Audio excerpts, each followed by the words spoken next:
Hey, what's going on, everyone? Welcome to episode 209 of the Ringside Rundown podcast. My name is Erik Vasquez, and joining me on the line is my podcasting partner in crime. Yes, that rhymes, coming straight from the Berg. She is none other than Shay Hickson. Shay, what's going on, my friend? How was your week? Not too bad. Can't complain. It's definitely better than the heat wave we had to deal with last week. That was insufferable. I was not having a good time, but I mean, neither of us were having a good time. You were on death's door for a minute with that cold, but Yeah, you're back. I was pretty bad. I've never gotten so sick, in summer. So it was Yeah. the heat wave, and then on top of having 102.7 fever, I was not having a good time. Like when you told me that, I'm like, dude, go to the hospital. Like that is high. Like that is very high. Like, thank God your brain wasn't cooking in there because that is a little bit of a fever. Yeah, it's all I got left. So I Brain. just doused myself in NyQuil and just prayed to the gods that I could make it through. It's like, just take me out at that point. But you're here. You're good. We're back.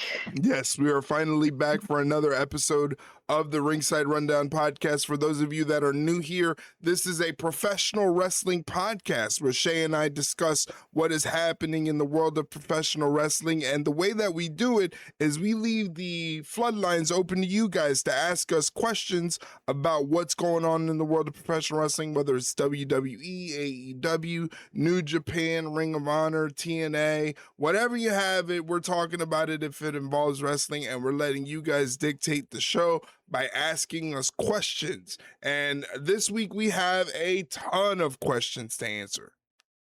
Yeah, we got about 21 questions, which you know what? I like that because that's my lucky numbers. There you go.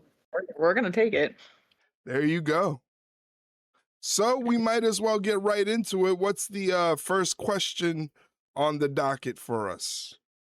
Alrighty, so we're gonna start off with mom's questions and a two-parter kind of question. So, do we think in our opinion, the better matchup? Will Ospreay and Kenny Omega or Will Ospreay and MJF? And then part two of that question is, if we pick Kenny, do we see shades of the cleaner come back?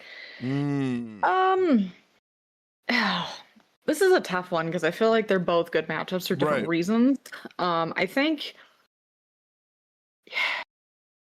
I feel like if you want more storyline, go Will and MJF, but if you want wrestling, you go Kenny and Will, and that's not even close. Like that is like a slam dunk of an answer as you can get. But regardless, I feel like we still get shades of the cleaner from time to time. I mean, obviously Kenny's slowing down. It's very obvious he's slowing down, but every time he has these big name matches, he will rise to the occasion every single time.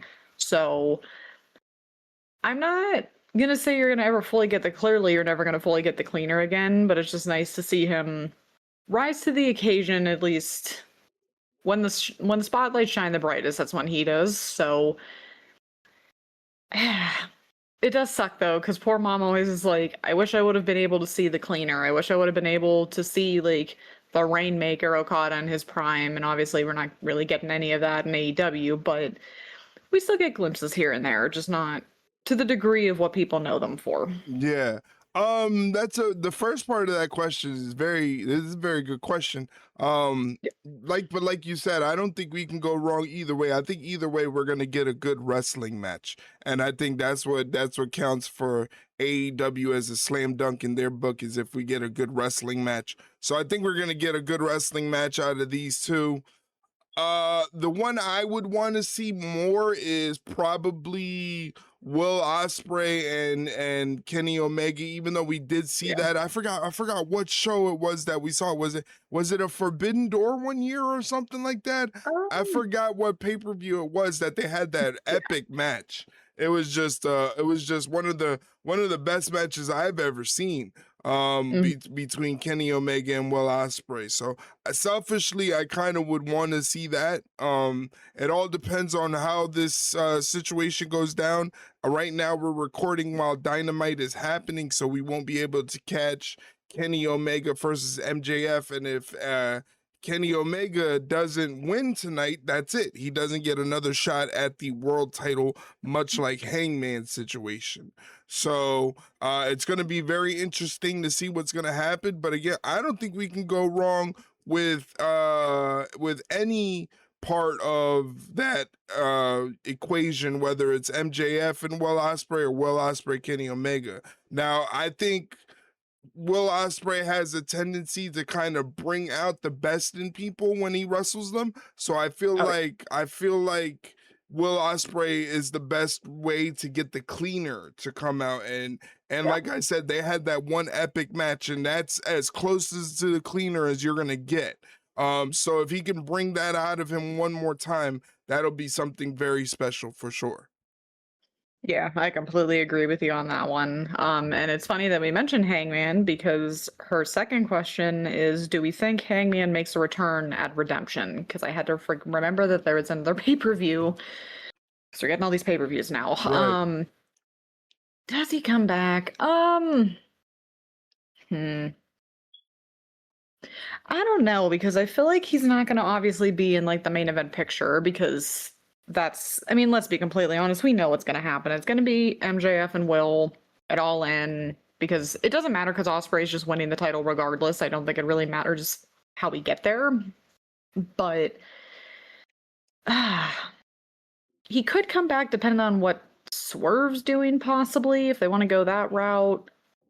Do the Young Bucks bring him back for some reason? I'm not sure, because I mean, they're kind of bringing up the fact that he's just kind of home doing whatever right now, and he's doing good, and oh yeah, with the kids and whatever. So it's just like they kind of do that on purpose to kind of get fans like, oh wait, he isn't there. When's he gonna come back? Kind of like plant the seeds a little bit. Does it happen in Redemption? I don't know, to be honest. I feel like it could, but certain like situations have to happen, or scenarios have to happen for it to make sense. But one thing we know about AEW is that sometimes they don't care if it makes sense or not. They're just going to do it anyway. So there probably is a good chance that he comes back at Redemption, but there's also a good chance he doesn't. I'm just more interested in what he is going to do, because obviously that stipulation still looms large over his head, where he can't face anyone for the world title. So it's like, well, what's the whole point now? What do you go after? What do you strive to be if you can't be world champion anymore? That kind of puts a damper on things. So I'm very interested when he does come back. What exactly is he going to be doing when he comes back? Yeah, because it's God, don't get me started with this whole like bullshit with this title thing, because I feel like Mike has a question about it, and I'm not happy that we're doing this again, but or the fact that we even did it again the second time technically with Hangman, and the fact we're doing it the third time with Kenny. It's just like, I find it so stupid, but I will bite my tongue until we get to that question. But not thrilled, but that's just my opinion. Alrighty, so her last question is, what are our thoughts on the Dark Side of the Ring Jeff Jarrett episode? She found it fascinating. There's a lot of misconceptions. Well, I'm a little annoyed because I thought we were going to watch this when she came over this weekend, and clearly that did not happen, so... She cheated! I can't have anything nice around here, whatever. So clearly my answer is I haven't seen it yet because she didn't tell me about it. So yeah. So I saw it. I thought it was very interesting. I didn't think it was going to be as interesting as it was. It was very eye-opening behind the scenes in the chaos that was the early days of TNA, and how they started and how they got up and running. It's a very admirable story on Jeff Jarrett's part of perseverance and resilience and bouncing back when you have a lot of things going against you. And it was also interesting to see how Dixie Carter was portrayed in all of it, you know, and they talked at length about the working relationship between Jeff Jarrett and Dixie Carter and how volatile that was because Dixie Carter wanted to be involved in certain creative aspects and wanted to be a part of the production of the show, and Jeff Jarrett was kind of like trying to navigate through that and navigate the wrestling aspect of it, what was his bread and butter of the whole situation. So it was a very interesting you know, a little eye-opening too, because Awesome Kong had a segment on there where she said she was making as much as, when she broke it down, she was making as much as a manager at McDonald's during her time in TNA, and there were multiple people that were working TNA but were also having regular old jobs as like bartenders and stuff like that. That's insane. Like, now I'm interested to watch this because, yeah, I only saw like kind of the previews or bits and pieces of it, and it did definitely come across as Jeff Jarrett trying to do whatever he could to just make it work because it seemed like everything was going against him in one way, shape, or form. So, yeah, I'll be interested to finally watch that. I'm sure I'll have time. Hopefully this weekend, we'll see, but I will definitely watch it because, yeah, especially the whole Awesome Kong thing. That's just kind of wild to me, where it's just like you're paying these people to put their bodies on the line night in and night out, and you can't even pay them a living wage. Like, that's insane to me. But yeah, I remember hearing stories way back when. I forgot if it was somebody in particular, but somebody was working at Walmart while working at TNA. I don't know how true that is, but just that idea of that is just crazy. yeah, well, clearly what Awesome Kong says could pretty much prove that right, possibly. But my God, like, it's wild. It's just it's insane to me. But yeah, it definitely is. Give it a watch. All right, so I will definitely give that one a watch when I can. Interested. I forgot that the season started already. I'm so behind on God knows everything at this point. But I've always liked Dark Side of the Ring. I've always liked the perspectives and the topics they talk about and how it pulls the curtain back a little bit more and doesn't really pull any punches when it comes to the topics at hand. So yeah, I agree. Excited to watch that one. Alrighty, so that was all of Mom's questions, actually. Didn't have a lot this time, but thank you, Mom. We always appreciate it. Thank you, Mom. Alrighty, so we're going to dive into Mike's questions because he has 18 of them, so we weren't kidding when we had a lot of questions this week. So, obviously we did not get to recap Night of Champions and Forbidden Door because the illness was trying to take you out. Yeah, I was literally like, I don't know how I was able to actually watch Night of Champions and be conscious at that point because I was just so out of it. Literally on NyQuil, and you still managed to do it, so you know what, props to you, buddy. To the point of, did we actually even talk about, I think at the end of the day, I feel like when it came to our predictions, we somehow still ended up tying, I think. Yeah. I think we talked about it. Leave it to us to end up tying with different matches and no tiebreakers. So I guess that means I still kept the title, I think. Yeah. I guess you keep the title because you were able to well, like you said, it broke down into a tie. And I don't know, why didn't we come up with the tiebreaker if we had it 1-1? I don't know. That's an oversight on our part.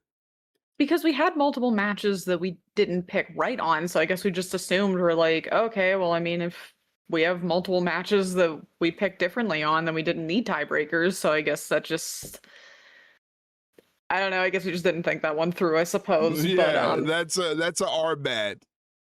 Yeah, but you know what? I'm gonna do the honorable thing, and since I will be out of the predictions for a while, I will relinquish it to you instead of holding it hostage. Oh, jeez.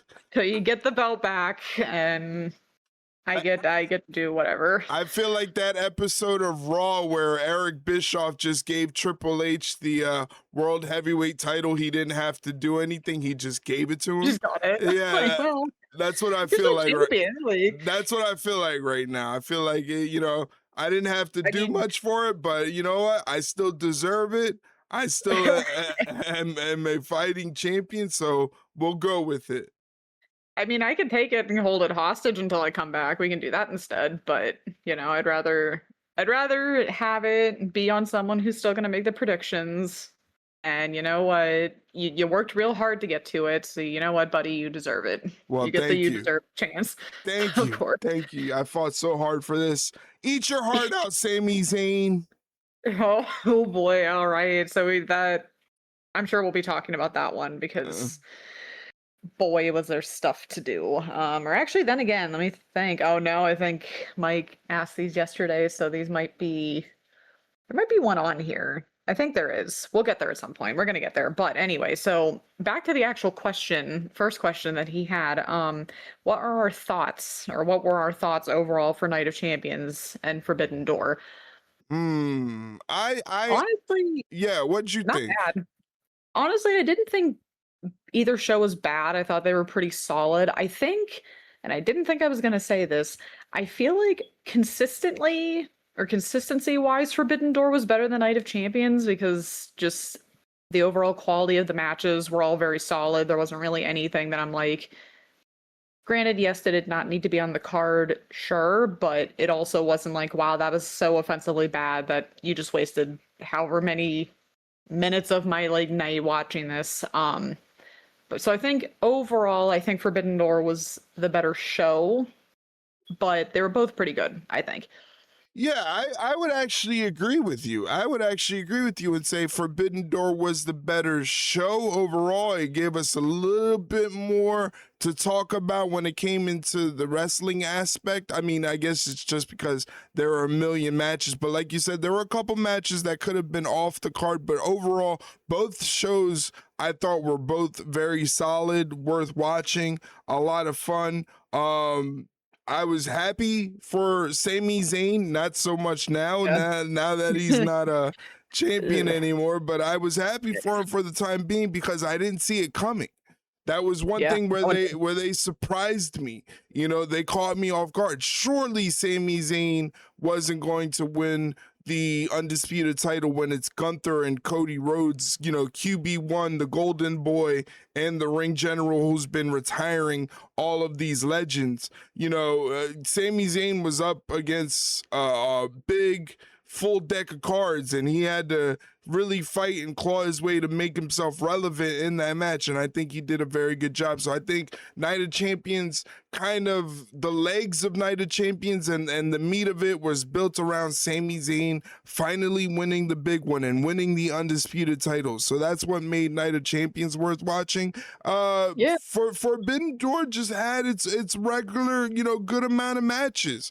Good stuff to watch. I find myself actually paying more attention to the show than doing something else like scrolling through my phone or whatever. So I actually enjoyed Forbidden Door and I thought it was well worth the price of the $50.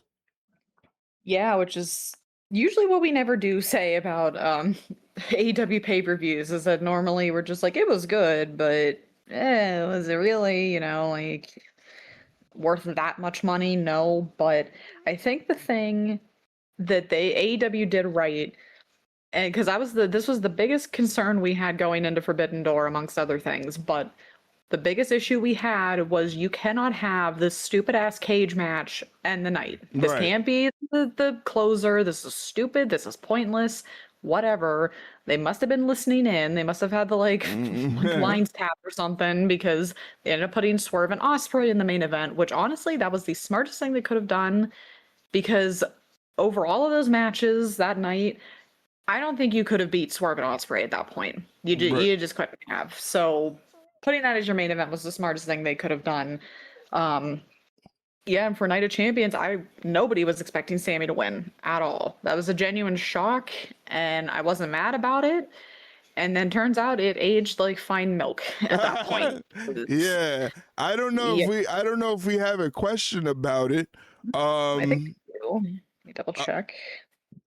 Double check because I'm very interested in getting your opinion on this because it's the hottest topic I think in wrestling right now is the whole Sami Zayn situation, the new champion being CM Punk, and how people feel about that. There are some people that are up in arms and saying that Sami was done dirty. I don't really know. What do we have a question about it? If not, we can talk about it. We have a question about Punk, so we can make that a segue, I suppose. So that'll work. All right. So something to look forward to. Yeah, we got that one a little bit down the line. But keeping up with pay-per-views and stuff, did either of us see anything with Slammiversary or the Great American Bash?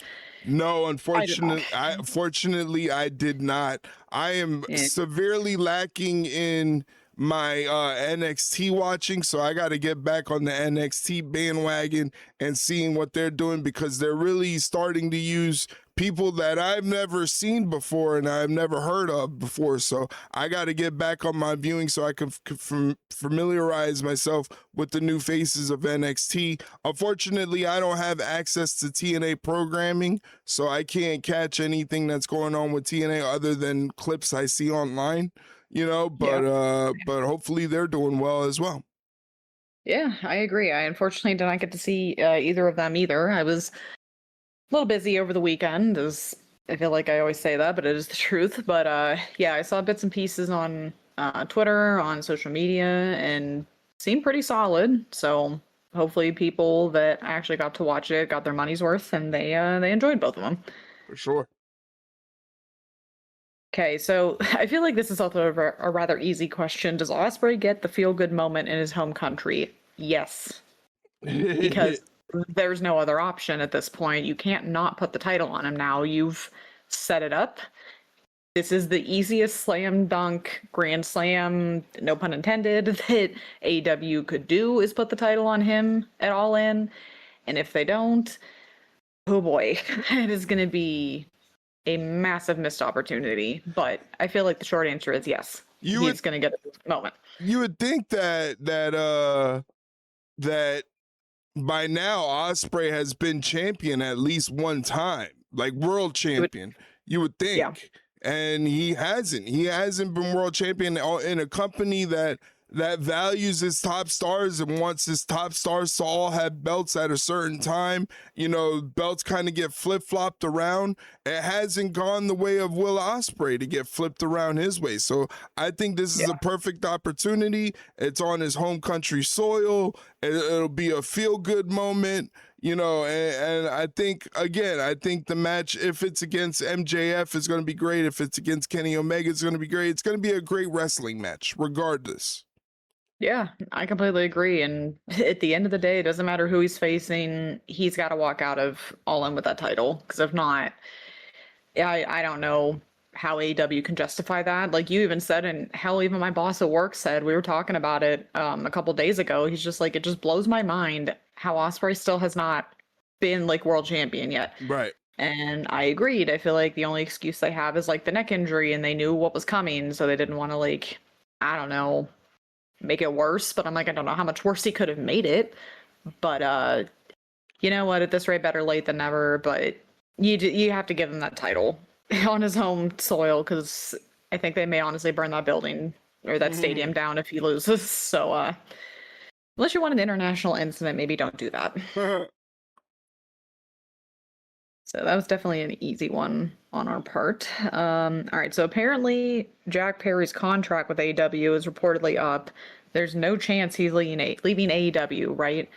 I would think he wouldn't. I mean, if they still hold him in high regard, I suppose they wouldn't, but we've seen stranger things happen. But yeah, I couldn't see him really going anywhere else.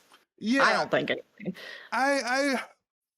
I mean, the only place he would go would probably be TNA. I mean, we all know it's a volatile situation to be anywhere where CM Punk is for Jack Perry's sake. So yeah. I don't think, but then again, it's WWE. WWE is very good at like separating business from backstage incidents. You know, they would sit them both down, have a mediation, and they would come to a common ground not to attack each other when they saw each other backstage. But again, it's a little risky. So I would assume if he plans to go anywhere, it would probably be either TNA or you know, he would probably get some work done in Japan. But again, I don't really realistically see that happening. I see him staying with AEW and working something out. I think Tony Khan is still very high on Jack Perry and, you know, the Jurassic Express as a whole. So he wants to keep them around. I think Tony Khan is going to do whatever he can to do so. You know, and he's just a great fit for AEW. I think he could really thrive. Remember, at one point they thought he was a pillar of AEW. Yeah, You know, exactly. Yeah, good point. He was one of the pillars of AEW. So how far have we fallen away from that? Maybe we can build up Jack Perry to a main event status. Yeah, because if you think about it, really, about half of those pillars are in prominent roles right now with AEW, and the other two are kind of like, I wouldn't say like on the outskirts, maybe just on the fringe a little bit. Like Sammy Guevara is kind of like, whatever, I guess. And I mean, they still, like you said, they still are high on Jurassic Express. So I would think that they'd be stupid to let him go. So I don't know. We'll see how it goes. But I don't know. I just couldn't see him going anywhere else. I don't think so. I think his best fit, even without the situation with CM Punk, I think his best fit is AEW. So I don't think you would want to mess with that. You know, I guess it would come down to maybe if he feels he deserves a raise, if Tony Khan will honor that. And I'm sure Tony Khan, you know, it's not hard to get him to not see your point of view. It's not like what we talked about with you know, TNA, where you're going to have to go be working at Walmart or moonlighting as a bartender or something like that. You're going to be able to earn a livable wage with Tony Khan. So I think it'll just come down to dollars and cents, but his best fit is in AEW, I believe. Yeah, I completely agree with you on that one. Oh God. So this one may be a tough one. Without going on a rant. So how much longer is Athena going to languish in Ring of Honor? Shouldn't she should be featured on Dynamite and Collision regularly. I feel like we talked about this either last episode or the episode before that, where it's just like, I think we even talked about Athena. It's like we feel bad because it's like she's doing so much like amazing work as the like Ring of Honor Women's Champion, and it's barely acknowledged on AEW TV, and it drives me absolutely nuts because that should be like a big fucking deal, and it's not.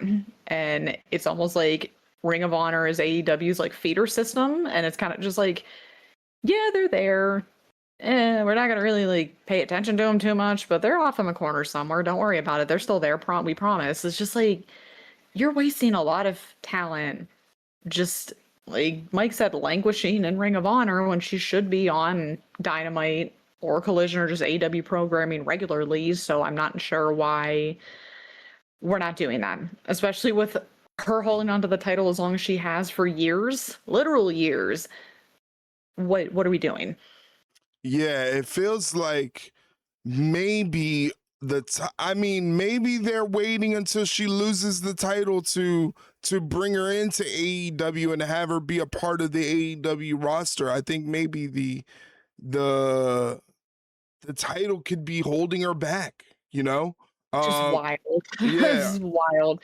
And the fact that I'm just surprised that they've been able to find her competitors to face throughout this entire time that she's been champion. Like you said, she's been champion for years, and they've been consistently able to find her opponents to go after and make her title reign one of the greatest title reigns in the history of professional wrestling. She's just been killing it, and she would kill it in AEW for sure. She would definitely be a boost to the AEW ratings. So in that case, I feel like maybe her being champion with the AEW or with the Ring of Honor Women's Championship, it might be holding her back a little. Yeah, which it's so wild, but I feel like it makes sense because I feel like the title needs her more than she needs a title at this point. It's just you said it's impressive how they've still found challengers for her after all this time, and it's not like filler or a waste of time, but it's still just like, okay, something's got to give at some point. Like, you either have to show her with that title more often or get her off Ring of Honor programming entirely and just put her back into AEW full time. But until they want to make that compromise, she's just going to be stuck there, and it is a shame because we're missing a lot of talent just stuck in Ring of Honor. Yeah, I agree. All right. So, do we want to see Mick Foley wrestle one more match in the real wrestling company? If so, against whom? No, No. I don't. No. I don't. No. He's done enough. He's proved enough. We don't need to do what we've seen in, other companies with other wrestlers where we have to beat that dead horse into the ground, even though it's already dead. So, no, I don't think he has to prove anything. So. Yeah, I don't think I'm not interested in seeing Mick Foley attempt to wrestle a competent matchup when he really doesn't have to. He doesn't have anything to prove to the fans, anything to prove to any companies, anything like that. His legacy is fulfilled. It is sealed, signed, and delivered. He doesn't have to prove anything. So I think this is just a bad move. If they're trying to go through with it, I think it's just a bad move. Like, please don't. For all of us, for all of our sake, and his sake especially, please don't do it. Just don't. It's just not worth it. No, it's really not. He has nothing to gain. Nobody has anything to gain. Like, it's not going to make you money. It's not going to really get people talking. And if they do, it's for the wrong reasons. Right. So, no, it's not worth it. All right. Did we get to see Kalani versus Kendall Gray on NXT 2 weeks ago, or Natty versus Kendall on Tuesday? If not, we have to track it down. Both ladies were phenomenal in the match. Uncle Dave might be right. Kendall Gray is really good. Honestly, from what I've seen online, which is unfortunately the only way I've seen bits and pieces of those matches, I haven't seen either of them, but everyone is very high on Kendall Gray right now. And Very from what high. I've seen, reason she seems solid in the ring. So I agree. I'd say she's the real deal. I think she's gonna be someone that, like, they're gonna make a big deal when it's time to call her up to the main roster. Like, she's just not gonna have like this fly by night call up to the main roster. They're gonna present her with vignettes and all of the pageantry and all of the fanfare that one would get if they were high on, the WWE's radar. She's really a gem, and she's really taken to this like fish in water. It's just crazy how good she is at this wrestling thing, and I can't wait to see her mix it up with all the other competitors. Like I said, I have to get back on my NXT watch, but I'm selfishly salivating over the idea of Kendall Gray versus Lyra Valkyria, which would be amazing. Versus Becky Lynch would be great. Fantastic. So I know it's one of those things, is just wait and see until she's ready to get called up, and then she's going to make a big splash. Yeah, I completely agree on that one. I mean, Natty's always solid to begin with, so it almost doesn't matter like who she wrestles. They're always going to look good anyway. But the fact that Kendall Gray looked that good with Natty and against Kalani, that pretty much tells you, I'd say she's the real deal at that point. She could go with just about anybody. And Kalani's good too. I can't wait to see Kalani come up to the main roster as well. I think she's going to have a big impact on the main roster as well. She's really, really good. The women's division in NXT is really solid. Yeah, it is stacked. And if you're a wrestling fan or a WWE fan at the very least, that's what you want to see, because you're going to be seeing them on the main roster sooner rather than later. So get a load of them now, because that's the future. As cliched as it is, it's the truth. Yeah, I agree. All right, so where do you think the Roman Fatu solo storyline is going? Ooh. Hell if we know at this rate. That's their favorite thing to do, is subvert your expectations, especially when it comes to bloodline matters. Yeah, I couldn't tell you where it's going. I feel The- like that's a good thing though. Yeah, it is a good thing. It leaves a lot of possibilities for a bunch of different things to happen. The one part I'm confused about is probably Solo's involvement in all of this, because Solo's been on the opposite show. So he's been kind of doing his own thing with the MFTs, but now the MFTs are no longer around. So it's kind of up to him. Like, I guess they're trying to do a thing where like they're trying to recruit him back into the family, but he's kind of going kicking and screaming. He doesn't want to. He wants to do his own thing. He wants to have his own family. He has to try to fix the family that he had with the Tongans and everything like that. So that's the only confusing part for me. I enjoy the fact that Jacob Fatu is kind of like now Roman Reigns' like guard dog, basically. Yeah. You know, and he's doing all of his bidding.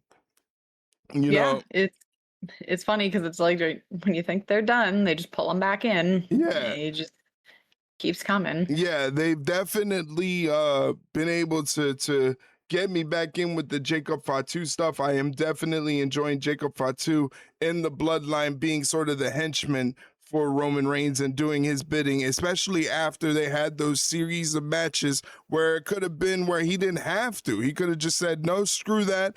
I'm not going to do it. I almost had you beat twice, and now you're going to make me go ahead and do your dirty work. But no, he's falling right in line, and he's done the dirty work, and he's being a part of the team. So it's interesting to see how they're going to build this up. It doesn't compare to the bloodline of old.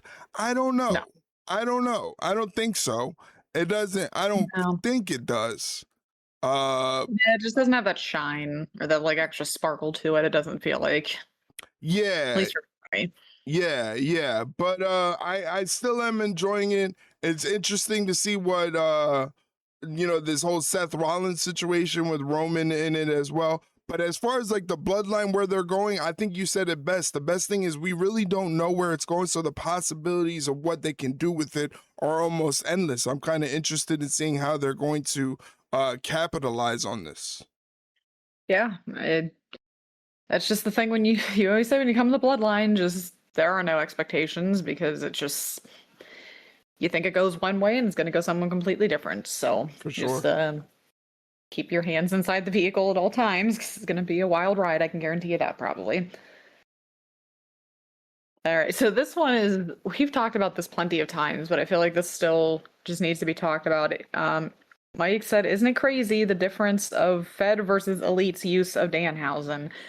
I joke that like Tony Khan sees how Danhausen's portrayed now, and you know he is because they're not stupid. They all watch each other. He's just like gripping a wine glass so hard it's gonna just like shatter in his hands because it really was not that hard. It really wasn't that hard to use Danhausen in AEW the way he's being used in WWE. Like, it kind of makes AEW look like the biggest idiots in the room because it's just like you had him right there. You had a cash cow right there, and you couldn't even do anything with them. Like, what did you screw up that badly that you were just like, I'd rather just not even have him? Like, what happened? I would love to know. Make that a Dark Side of the Ring episode. Like, what happened with Danhausen AEW? I'd really love to know. I just think it's a situation where AEW was a little bit out of their depth compared to WWE. This is WWE's bread and butter. They know how to make money off of their stars. You know, they can put a marketing machine behind Danhausen and make him a thing and have him be connected with so many outside forces that AEW just doesn't have the resources or the reach to. They don't have the reach to the NBA like WWE does, and they were able to come up with this whole situation with the Knicks and then put them on ESPN. AEW doesn't have the connection to ESPN like WWE does, you know? So it's one of those things. I just think like WWE, I don't think WWE even knew what they had with Danhausen. They just ran with it. And they're very good at recognizing what are their cash cows. So Yeah. I feel like they just ran with it once they had something. Whereas AEW was just kind of, we can use him as a wrestler, you know, because that's our bread and butter is the wrestling, but character wise, to make him sell tickets and to sell merchandise and all that stuff, you really need a strong marketing team behind you. And I feel like maybe AEW just doesn't have that strong of a marketing team behind them, behind like the way WWE does. I mean, I can see that, but I also feel like if you give somebody who's that good the proper time, it shouldn't matter at that rate. Like, Mhm. they had good moments with Danhausen, but then it's almost just like they forgot that he was a wrestler and that he could actually, win matches. I feel like they were almost just so hesitant to be like, well, we can't have the comedy person win because this will Right. just like ruin our reputation as a wrestling company or some stupid shit like that. But it's just like, okay, well, clearly he seems to be doing just fine somewhere else. So really, it really wasn't going to be that big of a deal, but they seem to think it was. But yeah, I feel like you look back on it, and I'm pretty sure it'll be safe to say that Danhausen's going to be probably one of the biggest missed opportunities with AEW. And Yeah. they probably agree. And if they don't, they're just letting their pride get in the way at that point because they missed the mark with him big time. Yeah, I definitely think so. It's one of those things you just chalk it up as a learning experience as a young company, and you just march on forward. You can't let it hold you back too much. Yeah, and I'll give AEW credit that they didn't panic and go, okay, well, we can find the next Danhausen. Don't worry about it, and try to find like a knockoff. Maybe not even so much as like a carbon copy, but almost just like something where you're like, oh, so this was the replacement for Danhausen, and they were mad because they were making all that money off of him, and we're doing nothing. So I feel like I'm glad that they just didn't get the knee jerk reaction to just, well, we'll show them, we'll find a version of Danhausen or whatever that's better, and totally wasn't. So at least they had the self control not to do that, Yeah. but they still missed it. All right. So this could be where we start to get into the hot topic of the week with wrestling. So with the at the time rumors of why Punk is off TV and the idea that he's off TV due to WWE asking him to take a pay cut. If so, they got a funny way of rewarding Punk for sitting home since WrestleMania. Well, funny enough, the rumors didn't seem to matter much because he showed up and boy did he do something. Yeah, I don't think, honestly, I don't think that Punk was approached by the company to take a pay cut. I don't think they're that No, stupid to go after Punk and say, "Hey, can you take a pay cut?" They'll go after somebody else like Sheamus or the New Day or something like that, but yeah, it not didn't work. not CM Punk. Not CM Punk. He sells too many tickets. And that's partly the reason probably why he won, is that he sells tickets. I think a Cody Rhodes CM Punk match at SummerSlam for the title is a little bit more enticing than a Sami Zayn and Cody Rhodes match for the title at SummerSlam.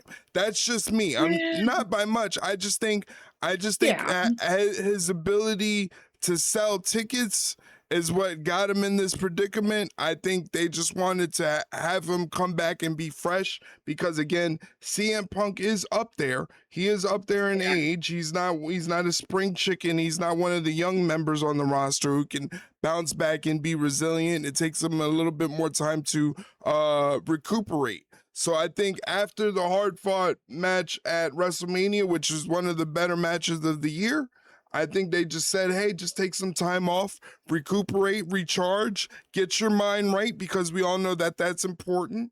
And when we have something good and concrete for you, we'll have you come back. And it was perfect timing to have him come back in Chicago. Yeah, and people were, from what I saw, not too thrilled on Twitter because some of his previous words have come back to bite him in the ass a little bit of how he doesn't like when these part-timers take 3 months off at a time and then turn right around and come back and win a title immediately. And it's just like, Well, once again, that's a fine milk, but he probably didn't have much of a say in that. They were like, "You're coming back and winning the title," and it's just like, what's he gonna do? Say no? I don't know. Yeah, sometimes his words can bite him in the ass a little bit, but sometimes I think the circumstances are a little bit out of his control. But still, yeah, it's a little interesting that that's what came about it. And it's funny that you mentioned SummerSlam because Mike's next question with the segue is: do we see Punk in a solo match at SummerSlam, or is there going to be a fatal four-way with him, Gunther, Sami, and Cody? I would hate a 4-way match. I think just leave it at Punk. Yeah, I think Cody and Punk is the money match to sell the tickets. Yeah, that's what they want to do. Just sell the tickets. You get the high profile matchup out of all of those combinations. Cody and Punk is the primetime matchup, and that's it. There's no arguing with that one. I agree. See, we can do this in a timely manner, kind of. We still got our rants. I mean, if we really want to talk about it, though, I feel bad for Sami a little bit because it's just like, and especially as if you're a fan of him too, he finally gets his moment. You've been waiting for this to happen for years and years, and it was never the right time this, never the right time that, or just convenience sake or whatever timing, and he finally gets it. And 9 days later, he loses. It's just like, well, that's a little shitty. I mean, his promo was pretty good from what I saw, where it's just like acknowledging that was bullshit, and it's just like, there might have been a little, a little bit of truth into that one, but still, it's just like, god damn. Yeah, I agree. I am a fan of Sami. I was happy to see him win the title. I thought it was a great moment, a good feel-good moment of somebody who definitely deserves a title reign, and I think that I'm always gonna, we all know one of my biggest pet peeves is transitional champions, and someone who wins on their first title or someone who loses on their first title defense. If they're gonna lose on their first title defense, what was the point of giving them the title in the first place? It just doesn't sit right with me, so I wouldn't have booked it this way. How I would have booked it, I don't really know, but I would have given Sami Zayn a legitimate title reign, just like I would have given anybody else a legitimate title reign. I think he could have done some good things with the title. I think they need to keep him in the title picture, and they need to keep him in that main event picture, and maybe give him back the title eventually down the road or something, and really give him a reign that makes a lot of sense, and have him go up against a couple of guys and take a couple guys out. I think that is definitely necessary. But it just, I see the other side of it too. It's just like CM Punk is CM Punk. He's Mr. Dependable, and you can depend on him to have a great match. Even at this stage of his life and his career, you can depend on him to have a great match and really deliver and really sell tickets and really get the fans on their feet. I mean, Chicago blew the roof off the joint when they revealed that it was CM Punk coming to the arena.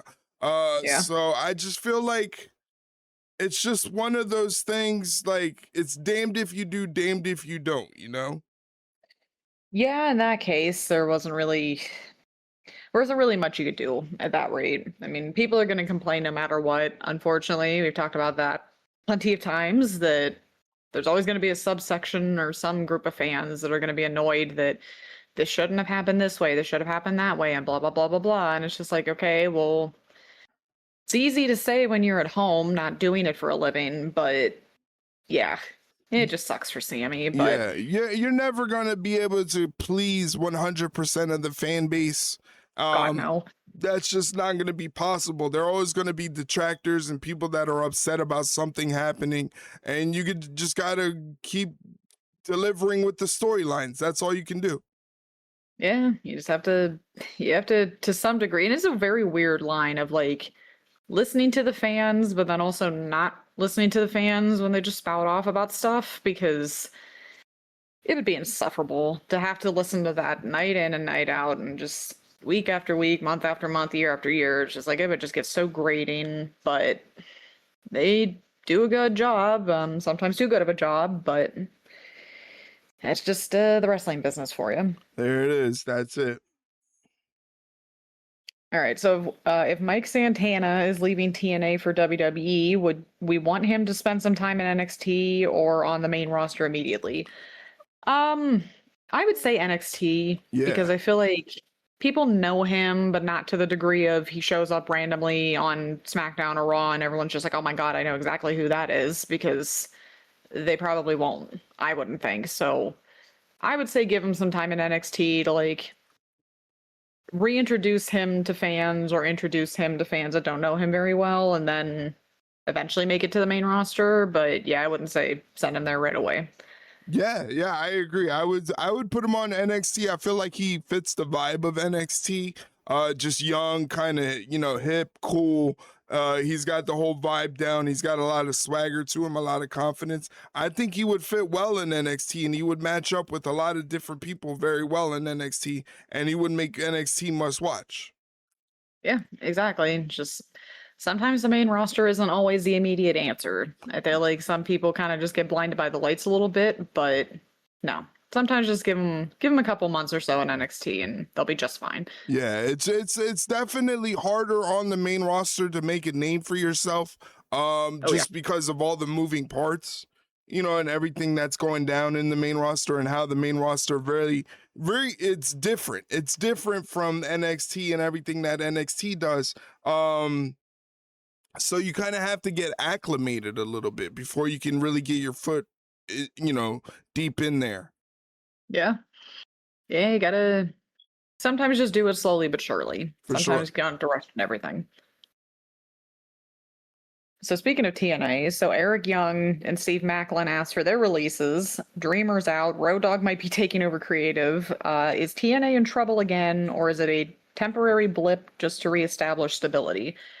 Um, I mean, you would hope it's just a temporary blip because I mean, all companies go through these things, some more frequently than others. But yeah, it does kind of seem like everyone's jumping ship right now, and it's rather odd because I feel like it's one thing if like a couple here and there, but when it's just like this many that quick, it kind of makes you raise your eyebrows a little bit. So, you know what's going on in TNA? It's a little odd.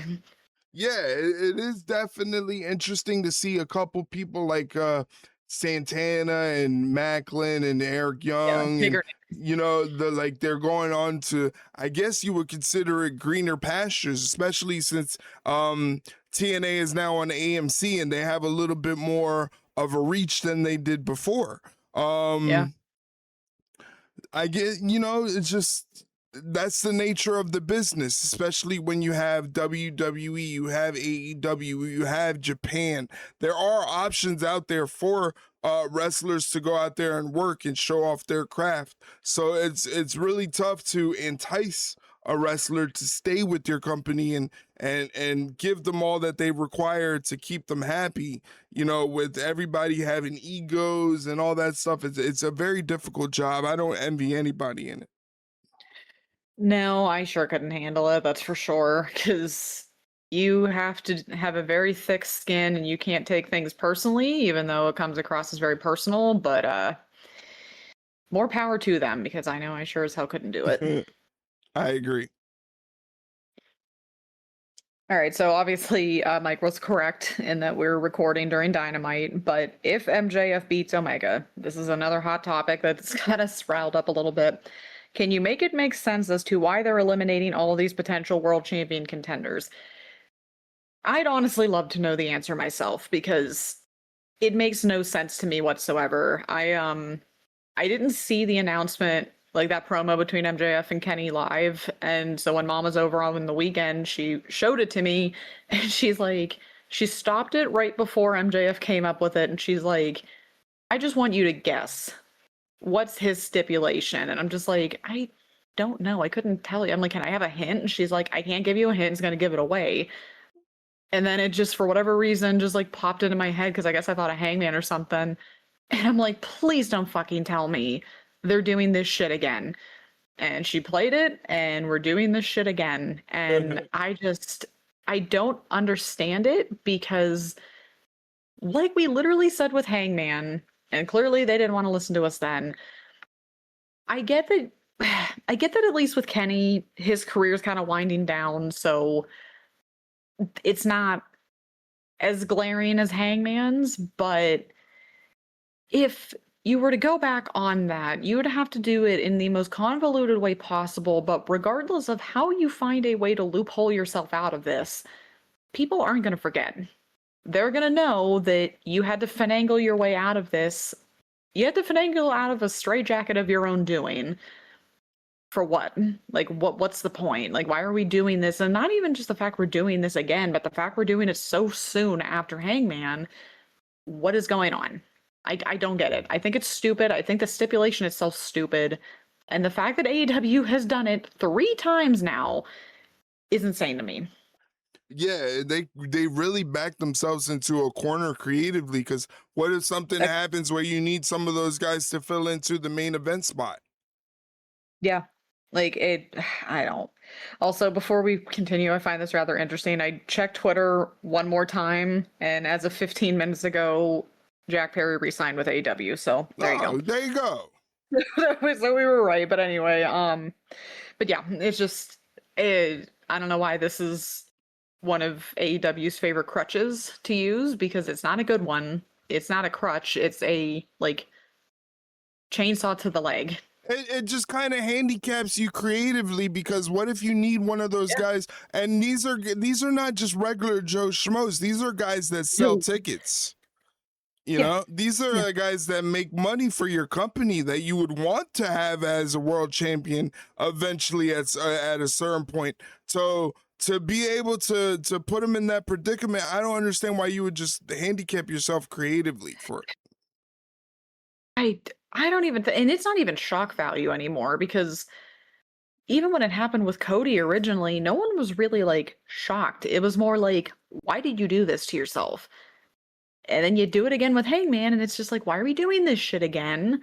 It was more of the shock of, I can't believe you guys did this again, but not in a good way. Not like, oh my God, they did it. That's so fucking cool. It's like, no, that's fucking stupid. Why did they do this again? And then you're doing it again. Like, and as we're talking right now, I don't know if it's still going on or not. I think it might be, maybe, but I'm just like, what is going on here? I think it's still going on as of the tweets I checked it's still happening. The main event hasn't happened yet, but and I shouldn't look at the Twitter, and I can't help it because obviously I have to like quarterback the questions and stuff, but god damn it, I have things that I just saw that I didn't want to see, but that's okay. I don't know. Do we want to spoil something about a potential title match at Redemption?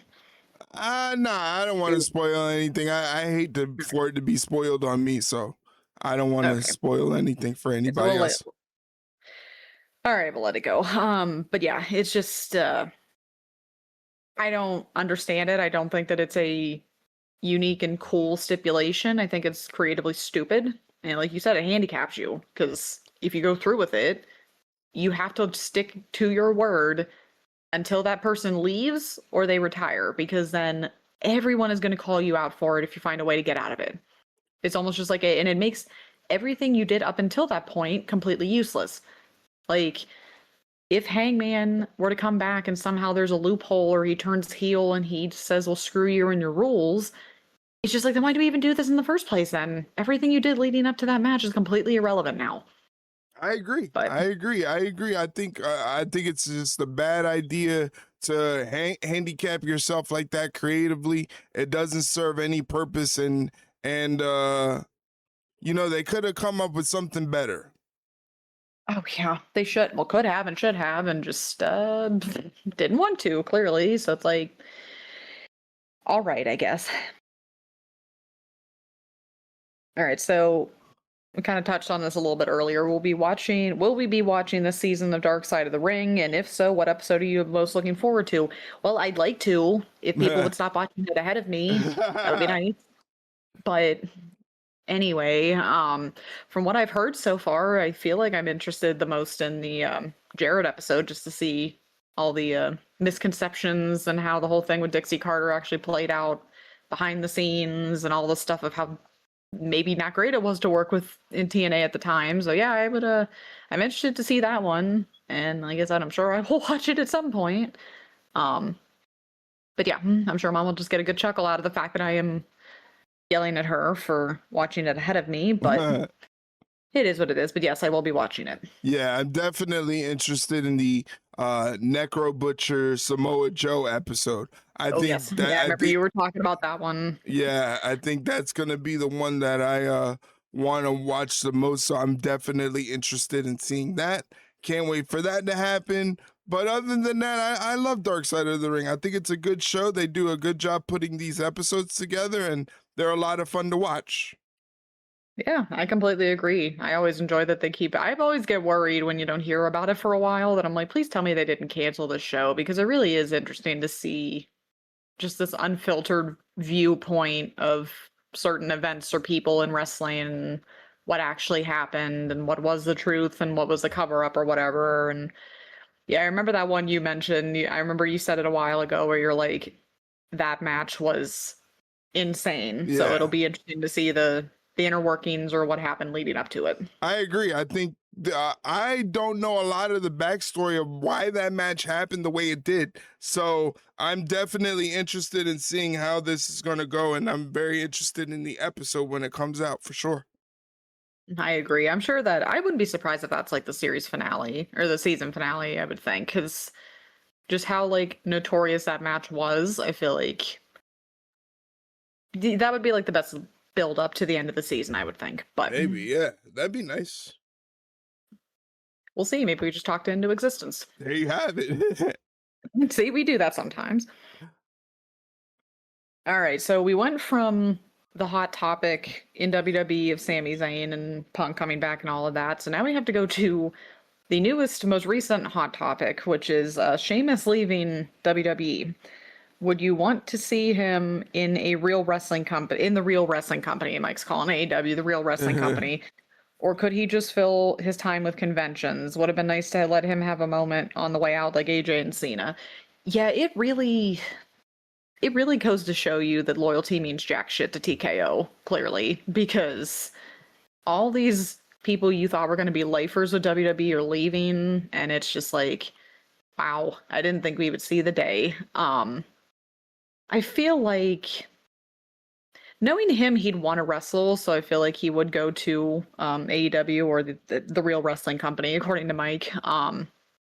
He could have some good matches there. I mean, hell, have him mix it up with Claudio again. Some of those matches were wild with them back in WWE back in the days. So, yeah, I don't see him as the type of guy that's like, I'm just gonna fill out the time with conventions and stuff. It's like, no, he'll want to wrestle. Yeah, because obviously, if he just wanted to phone it in, he would have taken the pay cut with WWE and didn't want to. So. Right. Yeah, I think he definitely has some wrestling juice in him. The only problem is a lot of people don't realize this. He's 48 years old. You know? Yeah, he doesn't get. He's 48 years old and he's coming off a bunch of injuries. So it's kind of like I understand the shock value of, you know, him leaving the company and not re-signing with WWE. I get it. But I also understand why they probably wanted him to take a pay cut. You know, he's one of the older members of the roster. He's injury prone at this current moment. He's out with another injury. And they have to say if it's worth that sort of investment. You know, so I kind of see both sides. I've come to very much respect Sheamus and his body of work, so I am interested in seeing him go somewhere else, whether he could thrive in AEW or somewhere else, maybe Japan. He might thrive in Japan with the hard-hitting style. But it's definitely going to be something interesting to see.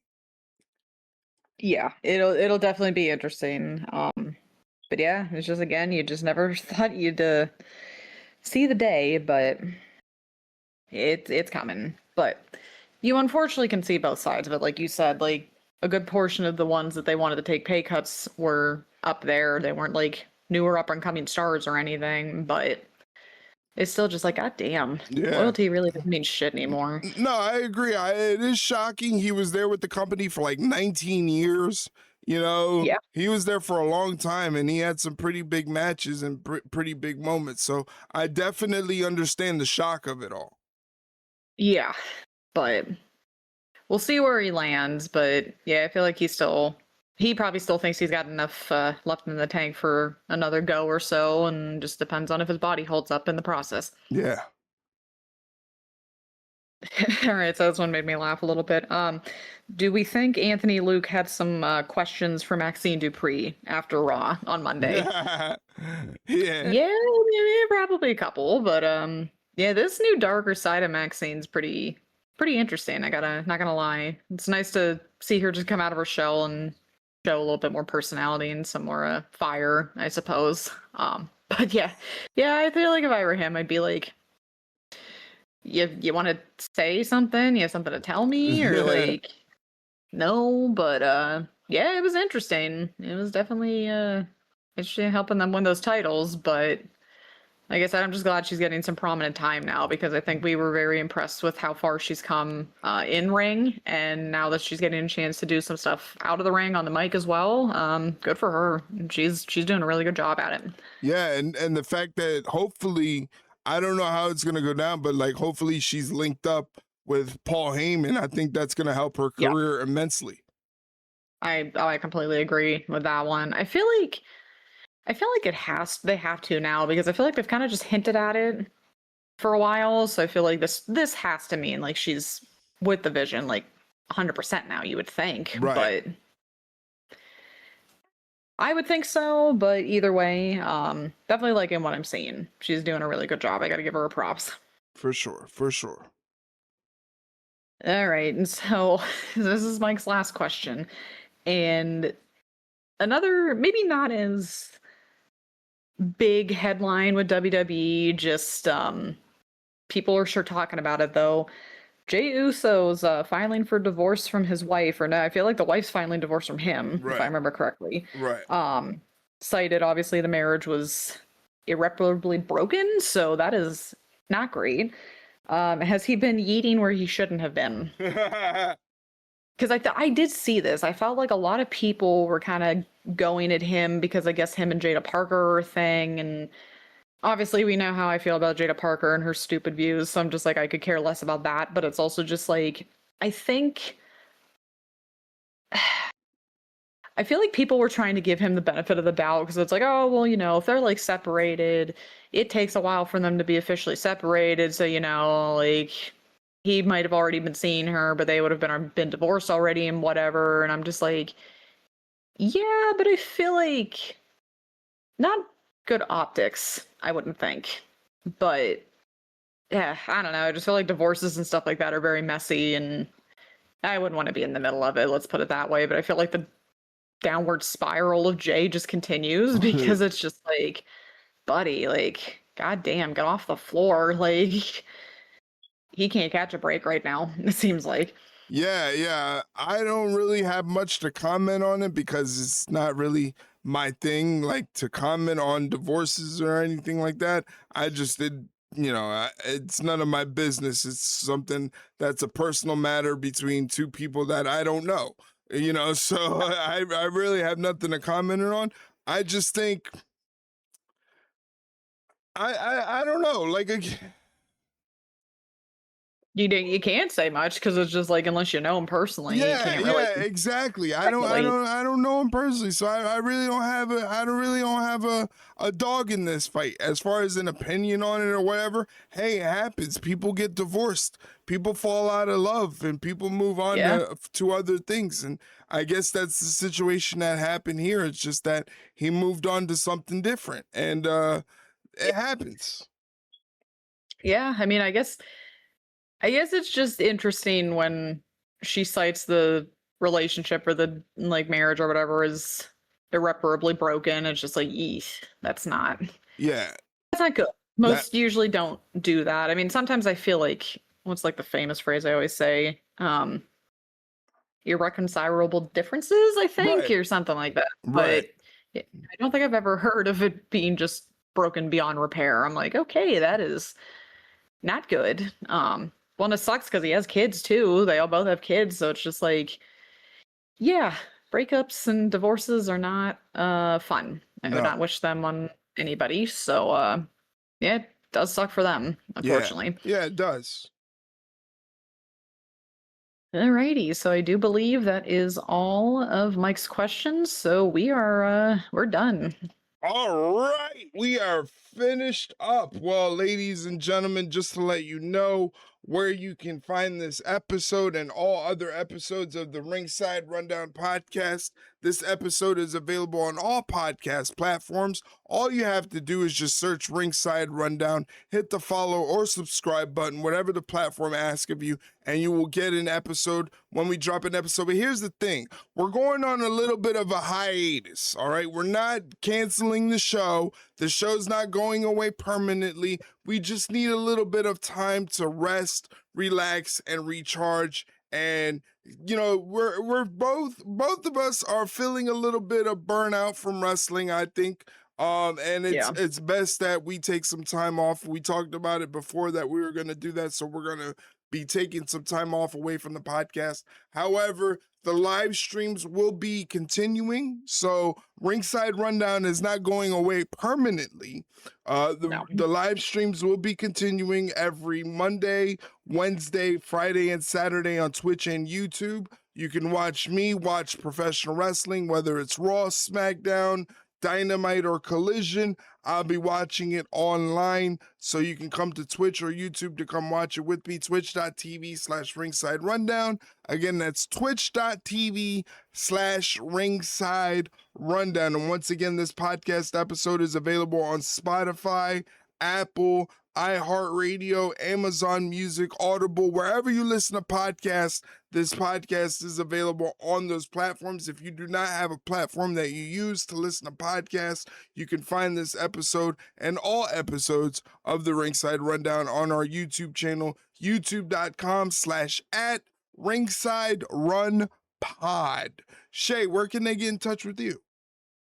You can find me on my wrestling Twitter at @ShayRingside_. We always joke. It's just like Erik's, except I copy and pasted it just a little bit, made a few tweaks here and there. But probably on my personal Twitter is where I'm going to be more lately. Obviously, taking the break, so that's at ShayleenHickson21.